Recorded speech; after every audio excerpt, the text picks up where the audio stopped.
This assessment asks us to calculate the ratio of S to R propranolol in a synthetic sample.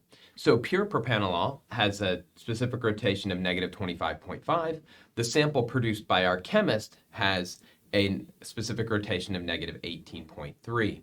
To do this calculation, we start by calculating the percent EE, which we're going to calculate by taking the sample produced by the chemist, negative 18.3, and divide it by the specific rotation of the pure, multiply it by 100 to give us a value of 71.7% EE. So what we know is that the enantiomeric excess is 71.7%. We also know that S-propranolol, because it has a negative specific rotation, the fact that our sample also has a negative specific rotation, this is going to be enantio-enriched in S. So it's percent EE in S. What does it mean to be 71.7% EE? It means that 71.7% of our sample is S.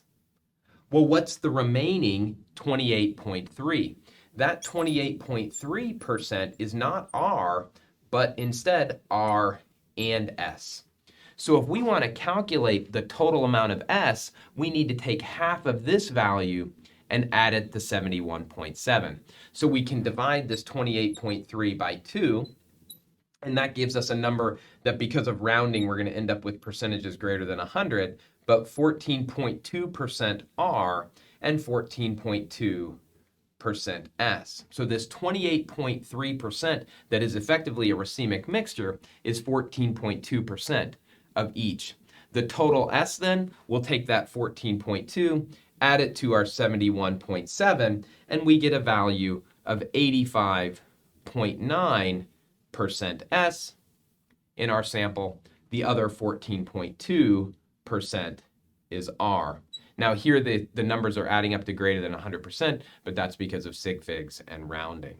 This is not quite a ratio yet. To turn this into a ratio, we'll take 85.9 divided by 14.2, and that gives us a value of 6. And so our ratio of S to R is 6.0 to 1.